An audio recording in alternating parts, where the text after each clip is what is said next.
All right, folks, Yishai Fleisher here on a jog in beautiful Ashkelon. Man, this place is just amazing. You get to swim in great waters and touch history at the same time. And it's so beautiful and peaceful, so pastoral. And just down the block here, just down the road is Gaza and the hell that's happening there. That's the land of Israel. It's a miracle. It's a defense. It's a light unto the nations. It has so many aspects. And I discussed those aspects with Michael Weichbrod of the Homeward Bound Aliyah podcast and video. And he did a great job discussing with me some of the tough issues, including how do we see the IDF when it doesn't behave properly, when it endangers Jewish lives for false moralities. And that happens. We tackled really tough questions. And I think you're going to enjoy this video. So the video's coming right up. Don't forget to like, subscribe, comment, become a member. Check out the links below. And even check out our YouTube story, Yishai Fleisher TV. Here's my discussion with Michael Weichbrod of the Homeward Bound podcast about the challenges and the beauties and the opportunities and the gift of the land of Israel. Check it out. I'd be so honored for my kids I have 4 boys. And I'd be so honored for them to go to the IDF and fight for the Jewish people. But with the leadership, it doesn't seem that they're saying they're going to take back Gaza, annex it, and give it back to the Jewish people. Yeah. They're sending in soldiers. Young men are dying. People 18, 19, 20 years old. They're just every day we're getting those messages. And for what? There is no end game. It's just for the sake of what? I would not want my children going to Gaza to be some sort of political tribute. When the Army called me in reserve duty, they asked me, they're like, well, we want to know whether you would be willing to help with disengagement from Gaza in 2005. And I said to them, why don't you just arrest me now? Because there's no way I'm going to help you take Jews out of Gaza. So I told them straight out, I'm not, and they were shocked. You know, I speak to a lot of Jews who, people have different excuses why they aren't ready to move to Eretz Yisroel. They don't want to make Aliyah yet. And a lot of them will just say, you know, I'm just waiting for things to get even a bit better, you know? Now, the way I see it is like, that's why I wanted to ask you, because you've been in Israel for quite a long time. And it seems to me like things have gotten so much better, like worlds better. Right. And I think, I feel pretty confident at this point, which is what I preach in my videos. And I think we're at a point where it's like we are at probably almost the best it's going to get in a certain sense. Like we're okay. So people here aren't making bucket loads of money like they are in America and living up at the exact same level. But for the most part, we're living extremely comfortable lives. People can make a living here. People are doing fantastic here. And so I would like to ask you, like, for those people who are saying, you know, I'm just still waiting till it gets better. Do you think it can get better? And if so, what are people waiting for? What do you think that can happen that will allow more people to want to come? Michal, great to be with you. First thing is, let's break down that question and answer set that you just put out there, like a little bit more psychologically. What are the things that are blocking people from coming to Eretz Yisrael? They may say to you one thing, but there's many other blockages to their ability to come here. First thing could be that they have family in America. And that's, or let's say America, or wherever it is. They just have family. And breaking up with family, leaving is hard. A lady who's got her mom next door and her sister next door, it's hard to leave. It doesn't matter how good or not good it is at Eretz Yisrael. She may believe that Eretz Yisrael is the place to be. She may want it, but her society, her friends, her family is there. So that's like one. The other thing is all the other issues. Mentality, making a living, not wanting to be a person who speaks with an accent for the rest of their life, right? Like, think about that. My mother left the Soviet Union in her 20s. Then she lived in Israel, then America, then Israel again. She said to me, all my life I've been living with an accent.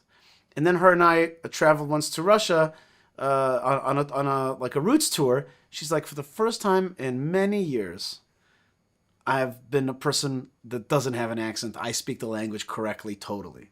So think about that. Like, people are saying to themselves, like, I am now giving up all of what I am. I'm an American Jew. And now I have to move to a different country with a different mentality, figure out how to make a living, leave my family. It's hard. These are hard things. And you know what the hardest thing of them all is? Just change. Just change. Right. Just change is hard.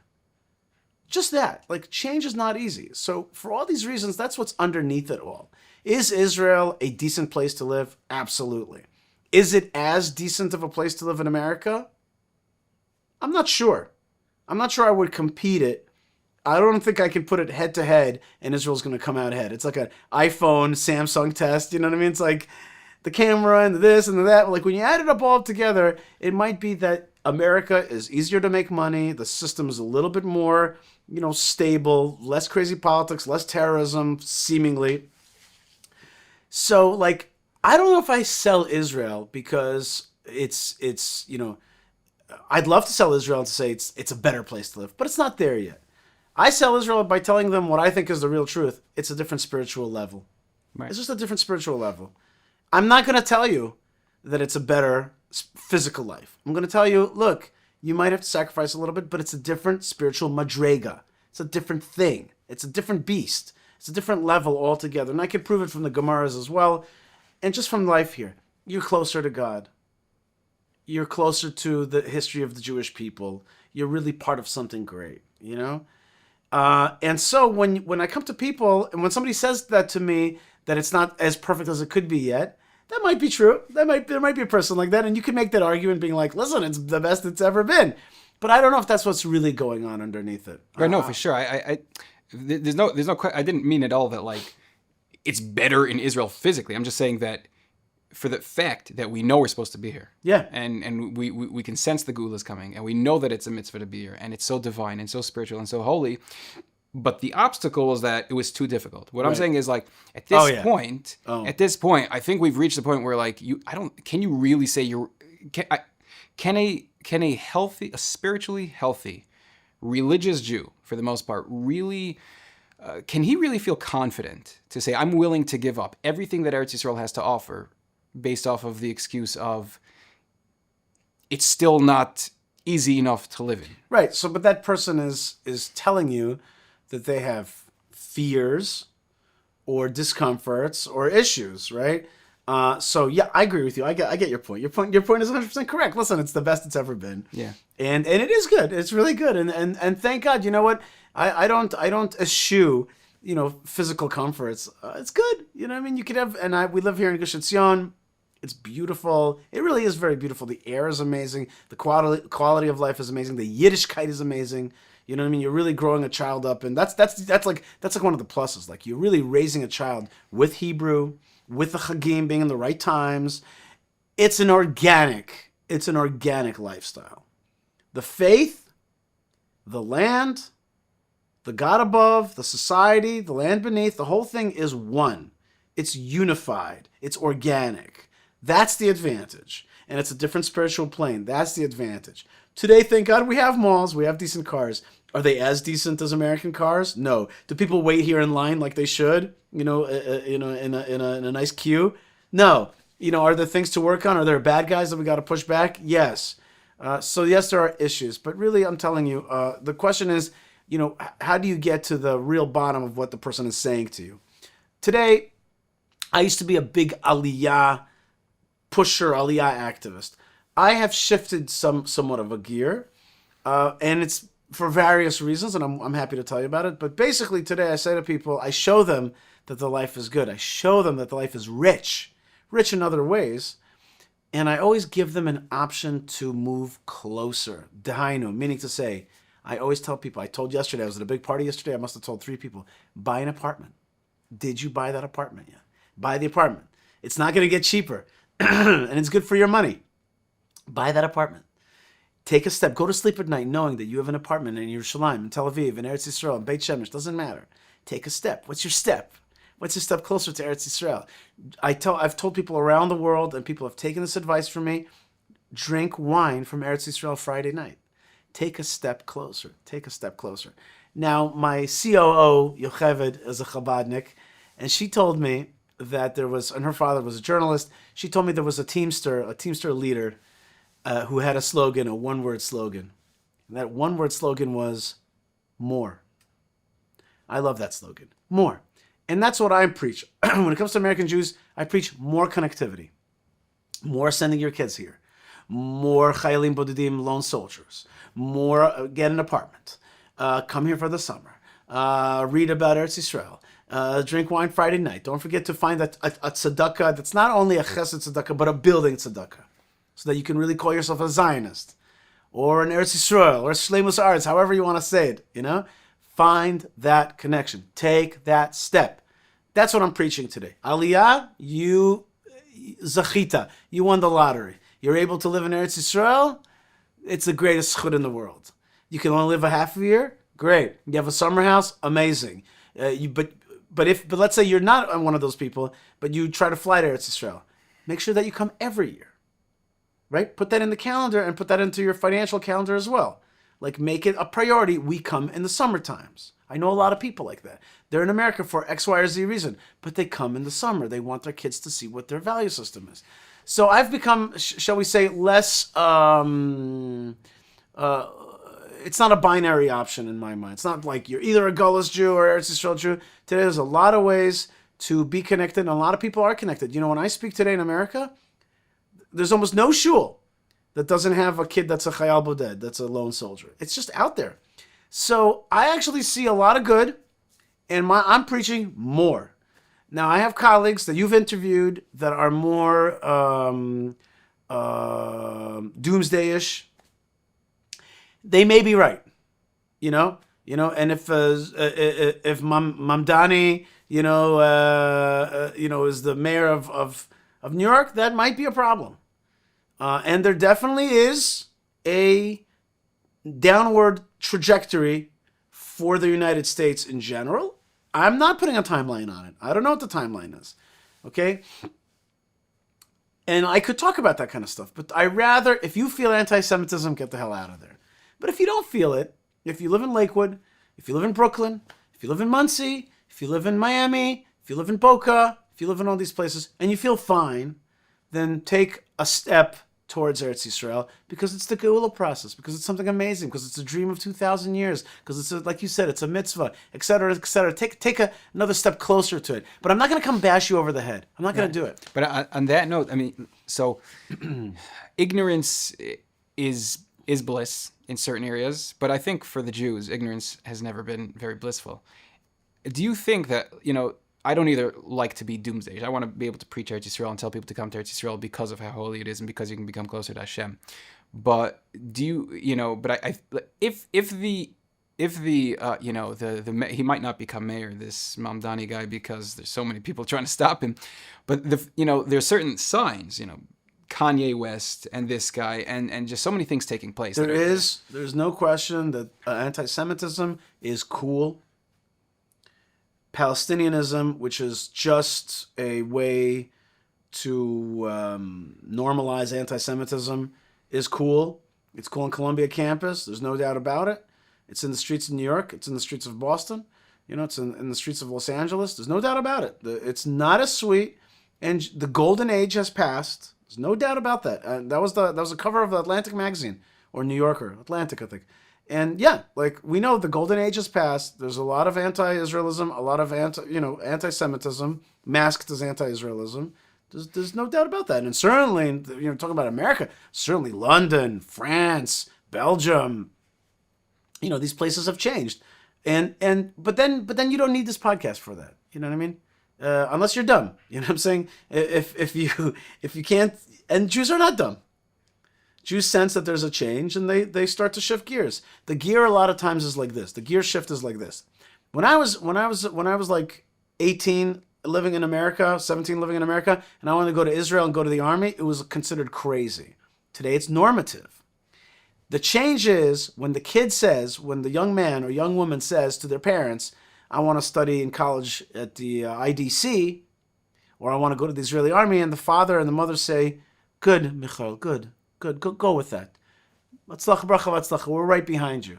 If there's a change like that, then a change has transpired. Okay, the parents have to let go. When I was in Aliyah activism mode, I saw that the pasuk that talks about shiluach haken, shooing away the mother bird, was really about the problem of how parents are holding on to young Jewish people and holding them back in the gullus, and how you sometimes have to shoo away the parents, respectfully, in order to take the chicks and the eggs to Eretz Yisrael. I kept that in my mouth shut because I thought to myself, this is too noaz, it's too wild of a parish. And I found it in the Balaturim. I found it in the Balaturim Mamish, actually on Shirat Hayam in Beshalach. But okay, take a look there.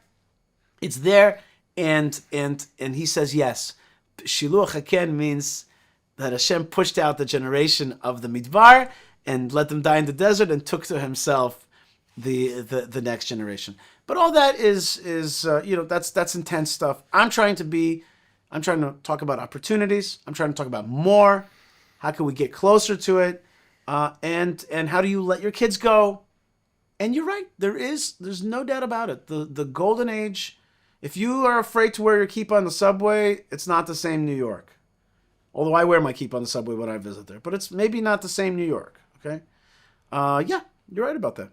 I'm not going to disagree with you about that. But in Paris, Jews are leaving. In London, Jews are, more likely to leave. So again, I don't mean to dwell on the doomsday idea, but it's your show. Go ahead. Yeah. No, because I don't like to come from the doomsday point, but we brought it up. But so I just because this is something I do think about. People always say it's like this is what happened by the Holocaust. It was getting a little worse, and people are like, nah, it won't get worse than that. It got a little worse. It won't get worse than that, and then it was too late. How many times have we learned from that same exact mistake of just pushing it up? We're not willing to leave. We're not willing to leave. We're not willing to do anything. We're not willing to leave our comfort zone, and then it's too late. And it just happened, 2 generations ago, with the Holocaust. And again, I don't, people people are always saying, you can't compare everything to the Holocaust. But this isn't everything. This is I think it's very, very similar. We're in a country. We're feeling comfortable. We're doing well. We're doing well financially. We're doing well politically. And then all of a sudden, everyone turns on us. It happens really quick. Everyone and all the Jews are in denial. And then boom, next thing you know, all hell breaks loose. You can't. It's very hard to say. It's not almost the exact same story as what happened just 80 years ago. So, what would you say to that? I would say that is compelling. I would say that is compelling on the one hand. On the other hand, when you go down to Florida, that's not what you feel. Okay, that's not what people feel. And so I don't know if I could always make that argument to them when they're living in Boca or Israelis leave Israel for Hollywood, Florida. It's a compelling argument when you put it in historical context, but that's not people's experience. Okay, that's not how people feel. So there's a Candace Owens, she's a Meshuggah, and that kind of thing. On the day-to-day, when you're in Florida, you feel great. You feel really great. And they'll tell you, they could argue bro, you're the one who had, 1,300 people murdered in one day here in Israel. You're the one who has bad guys. You're the one who has Knesset members who are jihadists, and they'll say to you, you're making that argument? Let me make you an argument of what I'm seeing with my eyes, that this the country of Israel is not totally taking care of its enemies, and allowed October the 7th to happen, et cetera, et cetera. It's no pashut. I'm gonna send my kid to the army. He's gonna fight in the army. So I'm just talking to you from the perspective of a person out there. They may not exactly add it up that way. I believe in letting people be mature adults. I believe in the intellect of Jews. I believe that they'll know, and so I'm giving them an option. I'm giving them an option when I talk with them, to take a step, to have that, if you want to say within that rubric that you're talking about, well, you'll have that apartment that you could run to if the proverbial stuff hits the fan, right? That's an option. If you feel it on your flesh that this is no longer your place to be, then get out. But besofo shel davar, at the end, what we're talking about is the destiny and the grandeur of rebuilding Zion. Baruch atah Hashem, hamachzir shechinato leTzion. Blessed are you, God, King of the universe, who returns his presence to Zion. That's what we're talking about. We're talking about building a Beit HaMikdash. And if you can't see it in that rubric, then see it at least in the great return of the Jewish people to the land of Israel and the rebuilding of a Jewish state, indigeneity, fulfilling an ancient dream. If you can't see it in totally religious terms, in Beit HaMikdash terms, at least, the exciting project of Zionism, the building of Yerushalayim. It's exciting. It's life-affirming. It's full of vigor and life. Okay? Like, be part of that is exciting. It's just awesome. It's a gift to be part of it. Hashem, can you please give me just this much to be part of your great story? Just this much. Can I live on a hilltop? Can I build Yerushalayim? Can I, send my kids to learn Torah to Eretz Yisrael in Tel Aviv? Like, it's a gift. It's a matana. So that's where I'm coming from. That's where I want to come from. Anti-Semitism, if you feel it, yalla. You know what I mean? If Hashem had to send that boot to get you here. But at the same time, I don't want to alienate Jews. Doesn't mean I want to pander to them, because I'm not a panderer. Nobody can accuse me of that. But I don't want to alienate Jews. I want to come to them with love. I want to come to them with respect. You're a smart person. You're a smart person. You know your stuff. You know how to make a living. You probably know a lot of things that I don't know how to do well. You're smarter than me in a million ways. So I'm not going to come and tell you now. I'm not going to hit you over the head with my understanding of world history. You're smart. You get it. I'm giving you the option. Take a step closer, and that will ensure you and be that you're going to be safe, Mizrat Hashem, and plug you in to the big story. My job is inspiration. That's how I see my personal job. I learned that I can't be a person who comes and judges the other so much. I can't do that. It's not what I want to do in this world. I don't want people to think of me as a guy who comes into their community and he's going to judge them. I've learned to bless them. I bless them. I bless their rabbi. I bless their mikvah. I bless their shul. I bless their school. In my heart, I bless them. And I say, Hashem, protect them and give them koach. And I give them inspiration. Do you see what I'm saying? It's a shift. It's a paradigm shift. People, right. I'm like a little bit of as someone would call me an extremist, the way I talk in my videos. I'm a little hardcore. But the truth, and so I think that you are passionate. I'm very passionate. Yeah, I think that I won't agree to that word extremist. Right. That's a derogatory term. I'm also an extremist. I extremely love my wife, and I extremely love my kids, and I extremely love Yerushalayim, and but we are passionate. Yeah. You're passionate, and you are expressing that passion. And as long as you are giving people the ability to swallow that, to digest it, and to take apart for themselves and get stronger through it, that's great. The minute you're pushing people off, then maybe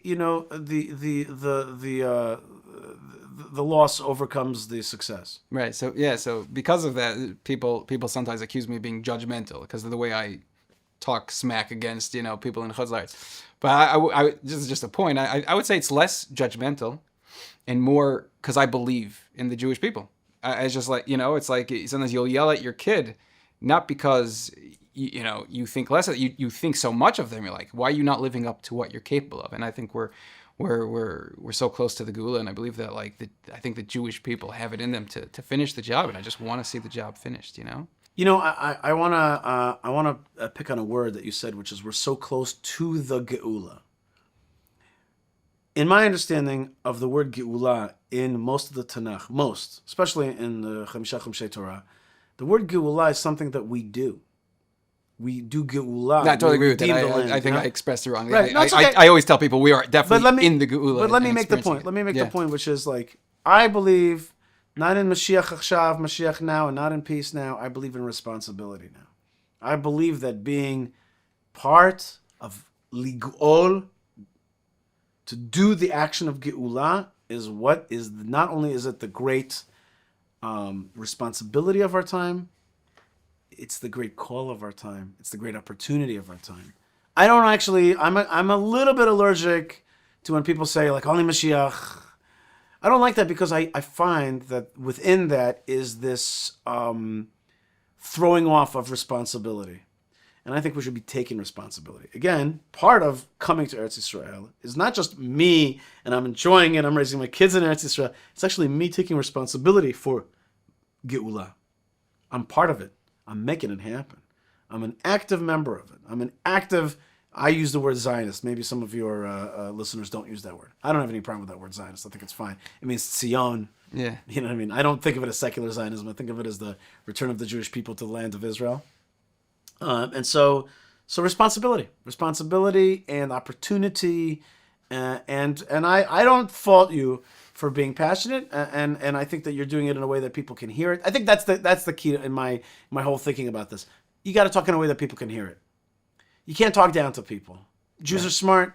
especially these people that made their, welfare and made their lives, and they have their kids and they have their family. They're smart, and I got to respect them. I got to respect them, and I respect the rabbi, this and that. But I'm going to bring him a little more. I'm going to bring him a little step forward. I'm going to take him an inch towards it. There's a great pasuk in the story of Eliyahu and the fire that comes down to heaven from Shamayim, from heaven, and eats up and Haifa in the Carmel, when the Avodah Zarah competes with him, when he makes this competition between the idolaters and their offering and his offering, and the fire comes down from heaven. There's a great pasuk there. The pasuk is that once he's done making fun of the idolaters, he says to the Jews, "Come closer," and they take a step closer, and he says through that he rebuilt the broken altar of Hashem. Like, take one step closer. You take one step closer, Hashem. If you got a Jew to take one step closer, wow, that's geula. Okay, you really have done a lot. So that's my a little bit older guy, telling Michael, the little bit younger guy, like don't forget to give Jews the respect that they need and help them come one step closer. Give them options that are not just a full Monty Aliyah. Give them options that are like, can you take a step? You can't. Oh, you can't. You can't do it right now. Like I've told you, make Aliyah. You can't do it. Well, what step can you do? What's your step? What can you take? Right. There's a lot more to talk about on this, but I wanted to actually ask a couple of questions. I just feel like you'd have maybe the answers to. It might be your expertise, and these are things that bother me. So, Bezrat Hashem. Yeah. Yeah. Like you said, you've been around for longer. You've got some good answers. I've heard you say some very, very deep stuff. Not a lot of people on YouTube that I actually have the patience to sit and watch full podcast, but I find you always say some really deep stuff. So people ask me, and I think this also applies to people. I think people even here and Chutzlarts have this idea. People ask me, am I comfortable with my kids going to the IDF? Especially more in the Haredi world, people ask that you're comfortable with that. So I always say, and you're coming out of the Haredi world. Are you coming out of that, or are you coming out of the modern Orthodox world? Like I want to know, where am I from? Yeah, where are you coming from? Yeah, I'm from an interesting family, but yeah, for the most part, I was from birth, pretty standard sort Brooklyn? of. Brooklyn, yeah, center of Brooklyn. Flatbush? Kensington-ish, Sure. Yeah. So yeah, I'm pretty mainstream guy, I suppose. Now living on a hilltop in Judea. Yes. I went from Brooklyn to Lakewood to a hilltop in Judea. Okay. And so people ask, am I comfortable with my kids going to the IDF now that I'm here? Because some people, some people use that as an excuse not to come to Eretz Yisrael. I'm going to come. My kids are going to go to the IDF. They're going to go off the derech, this and that, all this kind of nonsense. And now, I don't believe for a second that people who go to the IDF go off the derech. There's no proof to that. I think I've met a lot of people who became much more spiritually religious in the IDF. But I do have one concern, and this is what I started answering people. And I say, I'd be so honored for my kids I have 4 boys. So I hope they all go and fight for the Jewish people. And I'd be so honored for them to go to the IDF and fight for the Jewish people. But with the leadership, and because this is something you talk about a lot, and I'm really trying to wrap my head around this. It seems to me, like in Gaza, it doesn't seem that they're saying they're gonna take back Gaza, annex it, and give it back to the Jewish people. Yeah. And a lot of people say this. They're sending in soldiers. Young men are dying. People 18, 19, 20 years old. They're just every day we're getting those messages. Here's another picture of a guy, and just like and for what? What? There is no end game. It's just for the sake of what? Bring them home, the hostages who may or may not be alive. So how many hundreds of soldiers have already died in Gaza for the sake of a few people who might be, and of course every soul, we all say this, every soul is precious, no question about that. That's not what this is about. But I want to be able to tell people that you should be proud if you come to Eretz Yisrael that your children will fight in the IDF. I want to be able to say, I'm excited for my children to be able to fight in the IDF. But in a certain sense, I don't know what's going to happen when my kids still have a couple of years. They're probably about 10 years out before they're of age. But if they were of age right now, I would be torn. I would not want my children going to Gaza to be some sort of political tribute. And, they died, people die for what's the cause. So I just want to hear some thoughts on this. Like, how should I look at this? How should people be looking at this? I think it's a really good question. And I think it's a very real question. So before I answer you the best I can, I want to tell you that I can't answer it totally yet because my kids are also before Army. Okay, they're younger. I have a daughter. She's going to go to national service. She's from, and she's going to go through that path. And I have 2 boys, and they'll get to the Army period. And I definitely agree with your first impulse, which is like, what an honor. I can say now. I could say with myself, I know that being a soldier, being amongst the first Jewish soldiers in 2,000 years, fighting for this Hebrew Jewish army in the land of Israel is an honor. It is. And it helps you matriculate into Israeli society, which in many ways is based on the army experience. And I still do reserves, and it's just a gift. It's a gift that you can do this thing. And I think that holding a gun is important as a Jew. Like, a Jew that knows how to hold a gun in defense of his people is different than a Jew who does not hold a gun in defense of his people. Anywhere, and certainly in the land of Israel.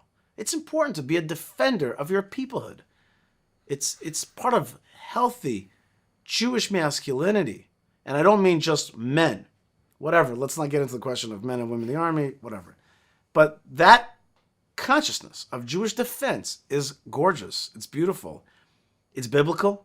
It's Davidic, and many others. It's just part of who we are, and you could feel it. When you put that gun in your hand, and you got that uniform, you feel that you are wearing a uniform of Hashem. You got that gun, you got the power that Hashem has given us to fight back with the bad guys, and to not let them destroy us.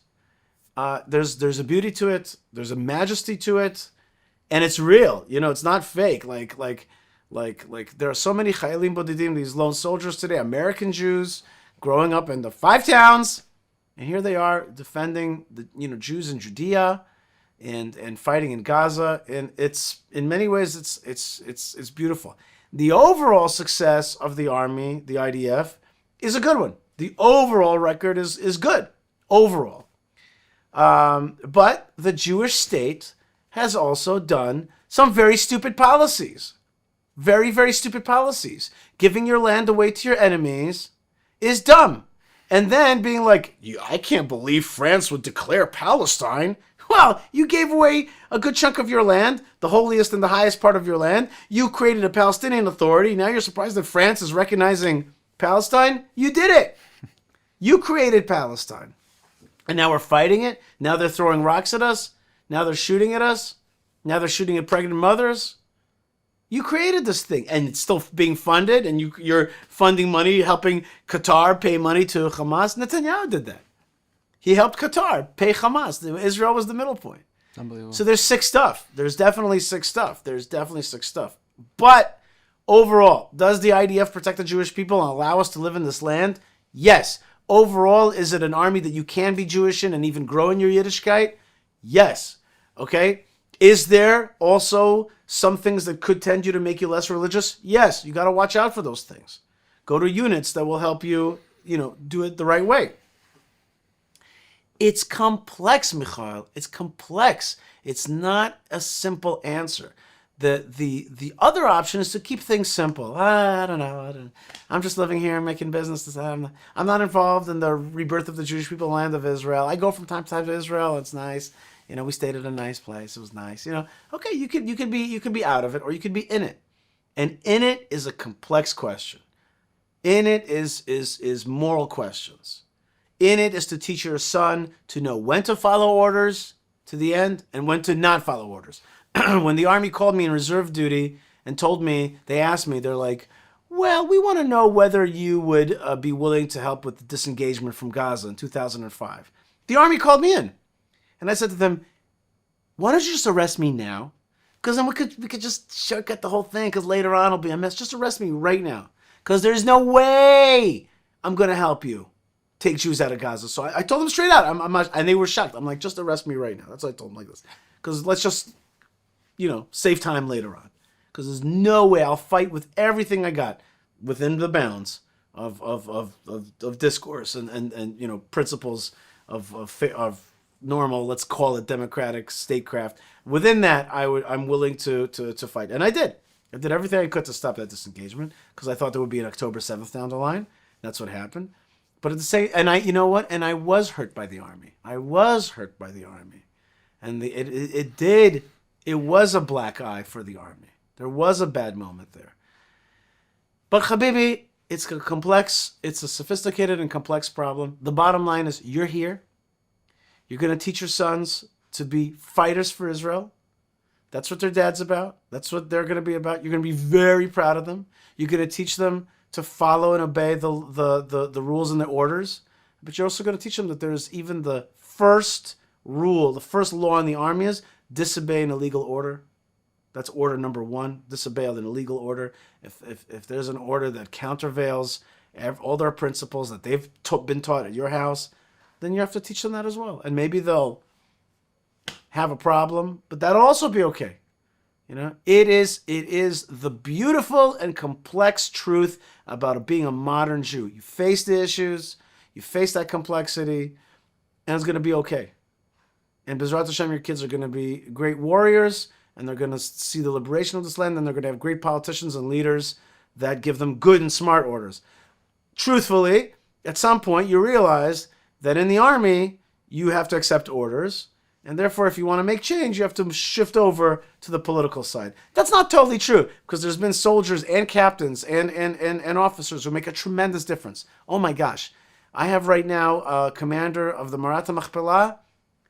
He gets it. He's with it, and things are moving forward in the right direction. And when you have a commander who's not, then things go in the wrong direction. I hope your sons will not only be soldiers, but they'll be great officers with great moral conviction, a great love of Torah. And there's nothing more beautiful than a Torah Jew defending the land of Israel, like Yoshua ben Nun, like my hero Kalev ben Yefuneh. Wow. It's a zchut. It's a zchut, but it's a complex zchut. Yeah. I had a similar question with Bibi also. Like, I find with Bibi, he's like he makes so many really bad decisions. Like some of the things you just mentioned, and I know he was involved with the whole Gilad Shalit decision, and he was. And I cannot like. There's just something I struggle with. I cannot wrap my head around him because like he seems intelligent. He's not intelligent. He's a genius. He's super intelligent. Right. He's a highly intelligent seems person. that way. Yeah. So how can I understand politicians will be politicians, but like somebody who's been around for so long, who's been leading Israel for so long, who clearly is a traditional person. He's not anti-Torah. He's not anti-God. He seems like a good traditional person. How can he be making?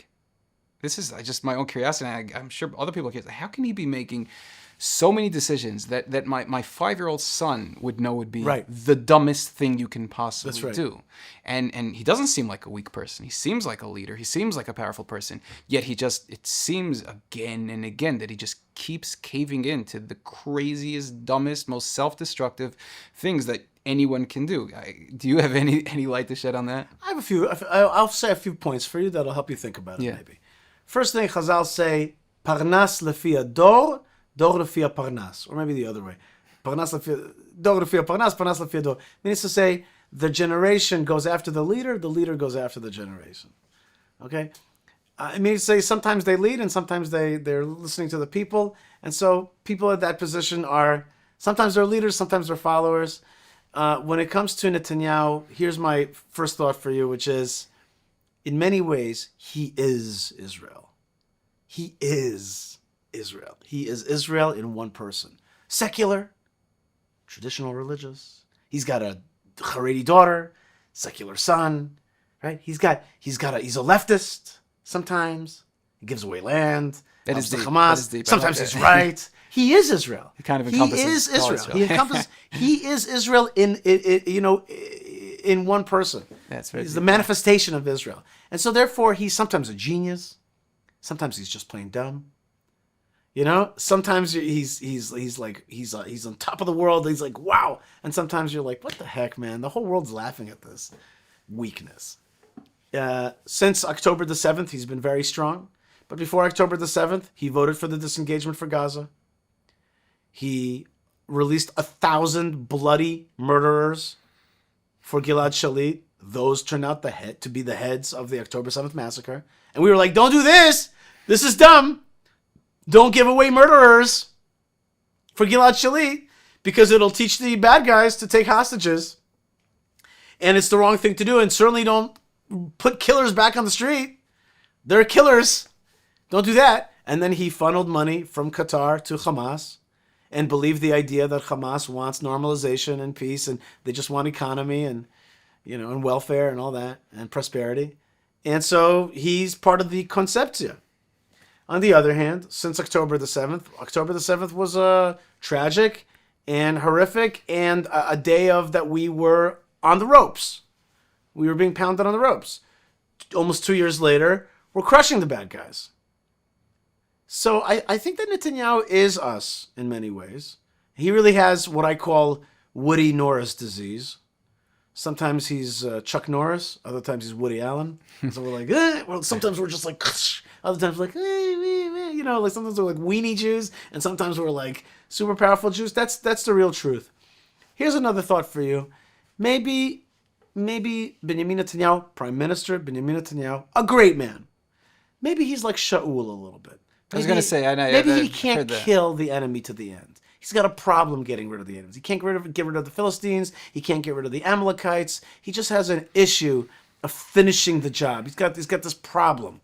And that problem is described in the Tanakh in various ways, but it's a Jewish issue. He has a hard time getting rid of them in toto. He is, in one way, a representative of the right. In other ways, he's kind of part of the secular Israel that was. He's a complex character. He is Israel. He may be Shaul. Who's next? Nobody knows. He's not done a great job of bringing up the next leadership. In fact, in some ways, he suppresses, the great other leaders. He kind of keeps them away. So it's like every good politician does. Well, Keep down the Some competition. some that's right. Some do and some don't. Some know how to. This is not just a politician. This is the leader of Israel. He's the king of Israel. You have to also. You're responsible for the next generation. You're responsible to help bring up the next generation of talented leadership. Okay, and I'll give you another kasha. Benjamin Netanyahu is supposed to be this great diplomat, but our diplomatic standing around the world is in the toilet. We've never had it so bad. Anti-Semitism is everywhere. We are not cool. Not from Tucker Carlson to Ireland to Paris, France, to London, to Columbia, to Harvard. Like, our standing, because of these attitudes, because of these weak attitudes, is not great. So it's a kasha. You're supposed to be this great, like, wow, you really know how to talk to the world. We're not in good stead in the world. It's a kasha on him. So, again, we have to be, and this is the interplay of being a Jew. It's a tricky interplay of being a Jew. That on the one hand, you have to pray to Hashem and live with the time, and you have to be thankful for the leadership that we have. We have to be thankful for the state of Israel that we have, and at the same time, demand more, demand better. Don't get like bummed out that it's not perfect. Don't be bummed out by that. It's never been perfect. Read the Tanakh. It's not a book of a perfect Jewish situation. And by the way, we're here in a Chabad shul, and one of my favorite books is this Hebrew book. It's sadly not in English. It's a Hebrew book called Berega Emet, which is about the Lubavitcher Rebbe's dealing with security issues in Israel with Israeli politicians. His communications and his dealing with Israeli politicians, and you see, and he's a gadol hador, and he's a prophet, in that sense, and he's telling them, don't give up land, don't do this. He was telling Begin, don't give up the Sinai, don't talk about the two-state solution, and he was telling that to Sharon, flatten Damascus, and they're not listening to him, and it's that interplay where we live. We should be very thankful for it. Push for better policies. Don't get depressed by not great policies. Be part of the conversation. That's the greatest gift you can have. Hey, you're asking me tough questions. I like that. Yeah, these are the questions I can't figure out. Yeah, I know they don't have answers. It's not like I'm actually. I just want to hear. You know what? Maybe. I want to say that you said to me just now that these questions may not have answers. They don't necessarily have answers, but what I think is important is the posture. How you approach the feeling towards Israel. That's what's really important here. Not, you know what I mean? You're right. These are complex questions. They may not have exact answers. They're political issues, spiritual issues. But what's the approach? What's your vector? Right. How do you see this thing? I see it as a great time in Jewish history. Yeah. I see the rebirth of Israel as a great thing. I see the Jewish state as being a great opportunity. I see it as a vehicle. It's holy to some extent, but it's also a vehicle. It's a hammer. It gets things done. I've dealt with a lot of politicians. I've dealt with a lot of policies. I'm as we say in Hebrew, mechuspas. My shell is hard. I'm hard in shell. I don't fall in love with politicians. I already know how to deal with them. Like, you know what I mean? You learn the real game. The real game. The question is the posture. How do you approach this whole thing? You know what I mean? What's your shita? What's your derech? And my shita and my derech is that this is a great time, that Israel is a great opportunity, and that we are heading towards a Beit HaMikdash, that the most beautiful thing in the world is the rebuilding of Yerushalayim. Just seeing that, and I mean physically speaking, just to see it, to see Yerushalayim being built. There's nothing more beautiful in the world. That's beauty. That's beauty in this world. Misos kol haaretz, like that to see Yerushalayim being built. That's beautiful. That's Hashem's beauty. And to ask yourself the simple question, as a frum Jew should ask himself, like, am I working for Hashem's dream or for my dream? That's the bottom line. That's the bottom line. That's it. That's the question. The rest of the questions are all tactical. The strategic question is, am I working for Hashem's dream or not? Am I part of His dream? Once you answer that question, that you want to be part of His dream, so the answers become, the approach becomes, it gives you a vector towards where you got to go. And then Hashem fills in the blanks of what we have to do to help Him move along. Right. Help His dream move along. Yeah. So, I I recently moved onto a hill in Judea. Congratulations. Thank Big you. schut. Yeah, it's very great. And, we're trying to help build it up. You're trying to help build a place in Eretz Yisrael that was not built beforehand. Yeah, no, it's. You're not moving into an apartment. You're moving to a place where you're building Eretz Yisrael. Yeah, I had this list to build my house and plant the trees there. That's if I could impart onto you, Michael, any thought is, talk to people about the schut. You know what I mean? That's what it is. It's a schut, and passion is infectious. People feel it. People can feel it. That's what it's about. Like, you have the schut to put down a flower in Eretz Yisrael. Wow, it should be. That's what some of my most recent videos. It's just been me basically just talking passion. I have some of my videos I yell at people, and these videos I just recently been making more passion because the land is bringing that out. Yeah. But I wanted to talk about that because, when I drove through Judea, and I saw how many empty hills there were, and how many hills that aren't empty are Arabs, and there's so few Jews that are living in the center of our land, Judea. Judea needs some loving. Oh my gosh, Judea needs loving, and it's easy to love. Yeah, it's easy to love, but it needs loving. and the state of Israel has not loved Judea enough. Oh no, no, it has not. It has not fulfilled its responsibility towards building up Yehuda, and it's a schut to build up Yehuda, and it needs the loving. Yeah, we have in some places a dearth of Jews and a lot of Arabs. Yeah, and that's not right. It's an imbalance. Not right at all. So yeah, there's a lot more Israeli politics to get into there, but I'm not gonna. It could hurt. The fact that me living out there, my greatest enemy is just knowing that Israel can come our own beautiful army and our own beautiful police could come and take you out of your home for when I look out my window and I see an army Jeep pass by, and as always, every day that I see that, my heart drops a little bit. I'm like, I hope they're not coming for us. And it used to be worse, though. It used to be much worse. Yes. It used to be much worse. It's much better today. Baruch Hashem. It's much, much better today, but you're right. I want to ask on that. So we still have some sick policies that we have to overcome. Oh my gosh, yeah. So the reason, a long list of reasons why I came out there and why I'm doing what I'm doing. But, one of the top reasons was I saw this, and I keep asking myself, like you were saying, taking the next step, doing a little more. So, I said to myself, what can I do about this? What can I do to make the situation better? So the best thing I can come up with is I got to come out there, build a house, hold down the land, and do what I wish other people would do. I got to set an example and get it done. Now, ever since I started doing that, more and more people have been reaching out to me after I'm making my videos and asking me, I love what you're doing. It's so amazing. I want to get involved. What can I do? Now, a lot of people tell me, they're not ready to come move their family out and build a house in Judea and take these risks. So what I would ask is, like, we need a lot of change in this land, obviously. A lot of change. And in this geula process that we're in. And for those in Beit Shemesh or in Yerushalayim, who, regular families who have the passion, they want to do something. They want to be mighty men. They want to do something great for Klal Yisrael, for Eretz Yisrael. But obviously, moving out to Judea is not for everyone.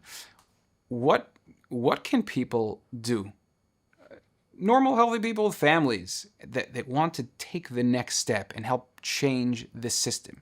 By system, I'm talking very specifically politics and the system of the IDF and all of these problems that we've been discussing till now that, like, we have so little control of. We can't control the dumb decisions that Bibi makes. We can't control the IDF. We're doing great things, but also sometimes horrific things.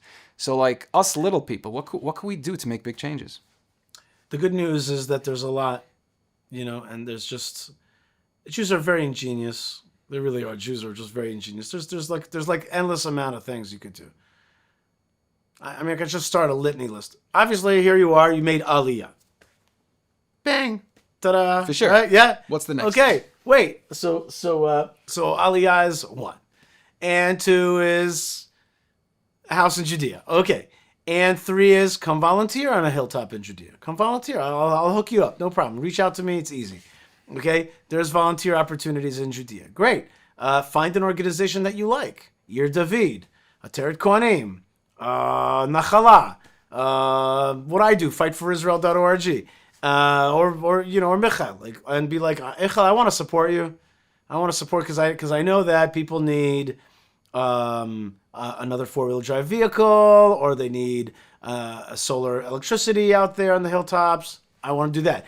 But maybe you feel that you're a person who wants to support the soldiers, and you want the soldiers to have more. So you make the challahs for the soldiers, and you make those things. Like, maybe your mindset is a little bit different. You're more into chesed. You're more into goodness. You want more people to feel good in Beit Shemesh, because if people feel good in Beit Shemesh, then they're going to make more aliyah to Beit Shemesh. Okay, and Beit Shemesh today is a thing. There's this amazing Daf Yomi, and everybody's talking about it. I love my neighbors, and it's the greatest place to live. I love that. When I hear that, I'm like happy. How do you think that happens? Because people have made it nice. And there's WhatsApp groups. Oh, did you know? Oh, can you help me find an apartment? Yes. There's this thing. There's this thing that's happening. So there's a million steps. First thing you have to do is just decide against the approach, the vector. I want to help build up Zion. I want to help build up the land of Israel. I want to be part of it. Who can I reach out to? How can I help? Oh, I want to reach out to Michal. I want to reach out to Yishai. I want to help Hebron. I'm involved in beautification projects all the time. We just take up thing. We took Kevrut Vishai, and the Kodesh Baruch Hu gave us the schut to beautify it. It cost $1 million. It took 4 years. Okay, but it's awesome. You know what I mean? And now we're on to the next holy spot, because I like holy places. Okay, I like helping holy places. I also help buy tractors for farmers. Yeah, I saw that. Okay. That's awesome. It's great. You know what I mean? Let's do it. You know what I mean? And it's not money I keep. So take a step. Help a farm have a tractor. Find a farm. Find a community to twin with. I remember. I'll never forget. We lived in New Jersey. Close to us was Fair Lawn, New Jersey. Rabbi Benjamin Yudin, God bless him, and his amazing Rebbetzin Chevy. They, years and years ago, became sister communities with Ma'on in Drom Har Hebron in the South Hebron Hills. Years ago, before it was cool. They partnered. Was your shul partnered with a community?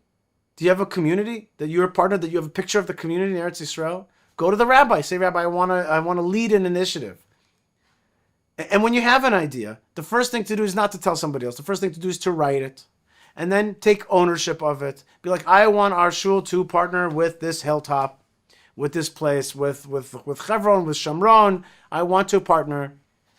Okay, take a step. Have that picture in your shul of the place that you're connected to in Eretz Yisrael. See what I'm saying? It's like endless. You just have to be creative. You have to be creative. And remember that the Jews that are holding on to the land of Israel, the so-called hilltop youth, i.e. the pioneers of the young pioneers of today, they're the soldiers. They're heroes. They're just as heroic as the soldiers. The soldiers in green, the soldiers with the payas, and they're out there. So help them out as well. Okay? Take a stand. Take a position. Take a vector. I'm part of building Eretz Yisrael. It's not enough to wave the flag once a year on the Israel Day parade. That's being pro-Israel. My wife taught me there's a difference between pro-Israel and Zionist. And you could change it to Torah language if you want. There's a difference between somebody who supports Israel as a theory and is involved in the building. You want to build Yerushalayim, Ateret Kohanim, that's the old city. They're buying out properties. You want to build Hebron Fund. You want to build Ir David, City of David. You want to build Shomron, Yossi Dagan. There's these heroes. They're out there. They're out there. They're doing it. They're getting it done. So just find a place to attack and to be part of it. Yeah, and money is part of it, and going there is part of it. Bring the bus when you bring that group tour. Well, we're going to Hebron. We're going to Judea. We got to go. No, we're afraid. We're scared. No, we're not scared. Teach them to not be afraid. That's a big one. Teach people to not be afraid. I agree with. That's huge. That's what you're really doing at the end of the day. You're really overcoming the chet of the meraglim. We can discuss it. The sin of the spies. We can discuss it on many different levels. But at the bottom baseline level, it's fear. Yeah. Fear. That's what it's. And that's what Kalav B'Yikfunei says. Don't be afraid. Hashem is with us. That's what Hashem wants. He wants a strong. Don't be afraid. That's the bottom line of that whole story. Fear versus faith in Hashem. Fear versus Eretz Yisrael. That's the issue here. That's the issue. That's really the issue about life, by the way, in general. Oh yeah. It's a life issue. But certainly true about Eretz Yisrael. And for Jews, we have a tendency to be afraid of Eretz Yisrael, a tendency to be afraid of Geula. Okay, so we're going to overcome it. We're going to teach. Oh, here's another one. I'm just coming up with them in my head right now. Find a Torah Eretz Yisrael book. There's many of them. And start teaching them in your shul. Make chabura. 3 guys and a lady, okay? And they're learning the chabura of Torah Eretz Yisrael. Say, we want to have more Torah Eretz Yisrael in the shul. More Torah Eretz Yisrael. Rav Kook, I don't know what. There's a million things. There's so many good books out there. There's the book about the land of Israel and the Parsha. Learn the Torah of Eretz Yisrael. That's also something. It'll bring you in, baby. And of course, buy that apartment. Do you understand what I'm saying? Yeah. The answer isn't one. I can give you many ideas, but it's your posture, it's your vector, it's what you want. If you want it, the opportunities will come. You'll have to beat them off with a stick, because people will realize that you're the Eretz Yisrael person. Yeah. You know what I mean? Be that Eretz Yisrael person in the shul. Be that person in Brooklyn. In Lakewood. There's definitely a lack of Eretz Yisrael consciousness in Lakewood. Oh, don't get me started. There's a problem. Oh yeah, that's right. There's a problem. And here I understand where you're a little bit more aggressive there. I get that, because there needs to be a little bit of aggressive. Hello, like don't. This is the mitzvah of our time. Oh yeah. Sometimes you go Parshat Shlach to some shul, and they're like talking about the rabbi gets up, talks about korbanos and all kinds of stuff. Like, no. You're missing the point I of used the to make Parsha. jokes about it. It's unbelievable. Yeah. I tell her anytime. I'll listen to like 20 Shalach shir, and like nobody's mentioning the spies, and I'm like, how can that not be the theme of the Parsha? Don't look there. Look here. And even the korbanos of the Parsha are all about the korbanos in Eretz Yisrael. The whole thing, right? The whole challah and the other tzitzis, the whole thing. It's like Eretz Yisrael. So, okay, you know what I mean? But maybe you're that person. Maybe you're that person. You're watching this video right now. You're a Lakewood person. Be that Eretz Yisrael person. You will see other people will follow you. Because it's emes. Because it's truth. So just be that catalyst. Yeah.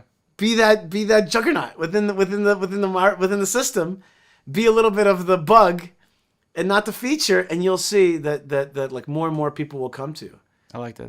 That's great. Yeah, that's great. Because people reach out to me all the time, even from. Do you have a book that you're giving them? You have to have a book. There's a few different books. We can I discuss have actually on my website. I have like books I suggest on my website. Great. So I have there like probably like about 10 different English Sfarim, well, maybe 2 or 3 in Hebrew, but just books that I've read that are just like, I think, just the best. And yeah, I think they would inspire any logical person to really think I'd love to see your list. I'd love to see your list, but that's very powerful. Yeah. People read those books.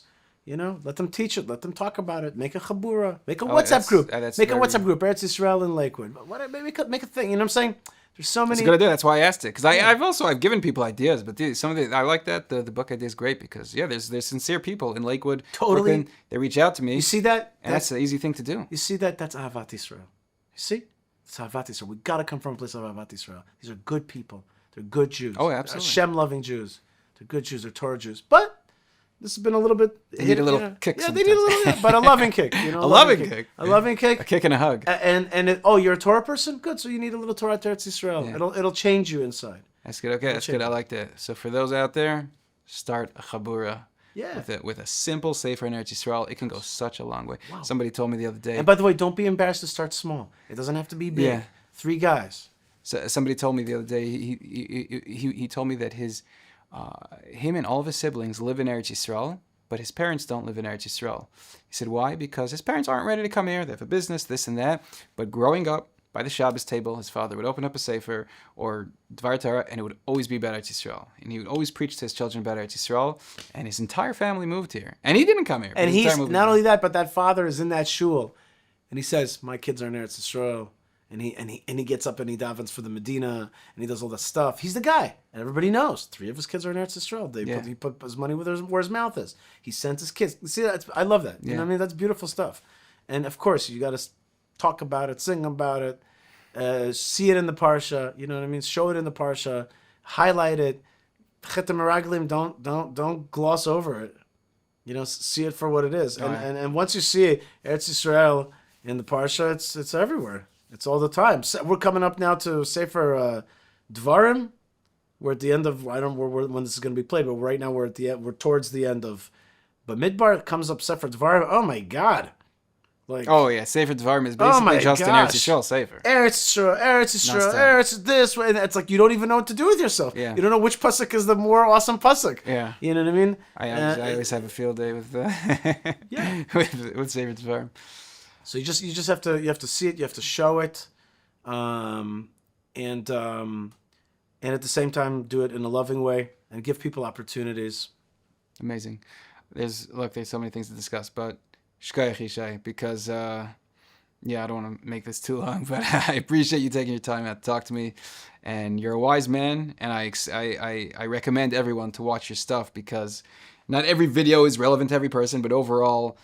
You're speaking some truthful words that people need to hear out there. So the thing that people like about the stuff that I'm putting out, I don't think anybody says it to me, but that's my sense, is that we're able to relatively seamlessly bring together Torah and politics. Yeah. They're one. Yeah. So it's one thing, and some people they have a hard time, fusing those things, but they are fused. Right. People look at Torah as like some ancient book that was our history, and now there's just real life. Right. But it's not that. And the more Tanakh you learn, the more you see, I think you mentioned this before, and this is something that obviously I talk about all the time in my videos, the more you'll see that everything going on today has happened 100 times already in the past. That's right. Nothing is new. People think, how could it be that this is the time of the Geula when the leaders are secular and the land was built up by non-religious Jews? It's like, you've never learned any Tanakh. That's the story. The vast majority of Jewish kings were significantly worse. That's right. Than Bibi or even the worst politician out there right now. Even those who hate God, they are not putting up idols in the Beis HaMikdash, which King Menashe did, and the Torah is still able to be king. That's right. So when you learn Tanakh, you realize that we're going through just one of the if we want to go a little deeper though, one of the traits of Amalek is that he's totally cool with us learning Torah in the desert. Yeah. He's totally cool with us. You're like, go to the ashram. Spirituality. But don't get involved in artsiyut, in the lowliness of the issues of the land. That's where he's comfortable. You guys do spirituality. I take care of physicality. And the chiddush of Eretz Yisrael is that, no, we're actually bringing sanctity to the land. We're dealing with godlessness. We're bringing Hashem's presence in this world. And this here again, I'm a big fan of the Chabad formulation of what the purpose of the world is. If according to the Tanya, that whole thing, they understand that the purpose of the world is to bring God's presence into the lower domains. Okay, so the place of that lower domain is Eretz Yisrael and Yerushalayim. So our job is to help bring God's presence into Eretz Yisrael. That means more Torah, more teaching, more buildings, more Yerushalayim, more Mikdash consciousness, more of that good stuff. I agree. More of that good stuff. But you could also turn it if you want to play with your Yetzer Hara. be like, but I want to be part of it.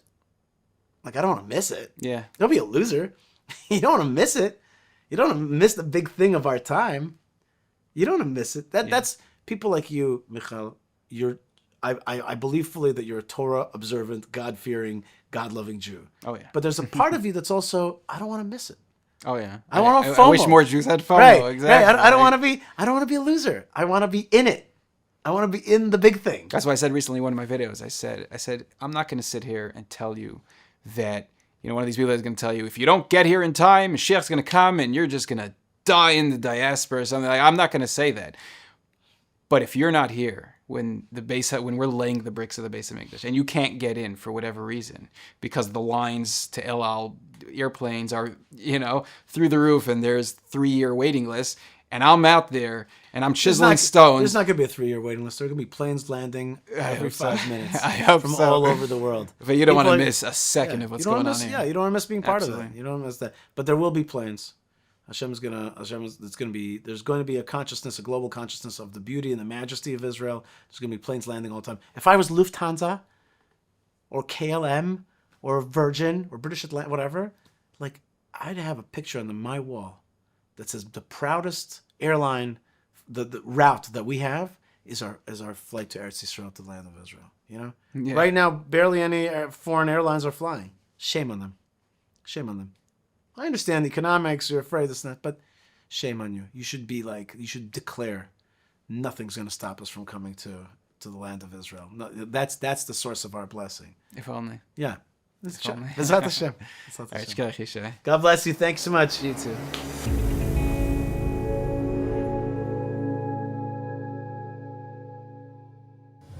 What a good land. Thank you, Hashem, for every minute. Oh, my God. I hope you enjoyed those issues that were discussed, and the Homeward Bound podcast with Michael. Did a great job there, and I'm sending you blessings from the land of blessings and reminding you to connect through liking, subscribing, commenting, becoming a member, and even checking out our YouTube store at Yishai Fleisher TV on YouTube and all our other channels as well. God bless you wherever you are from this good land, and shalom.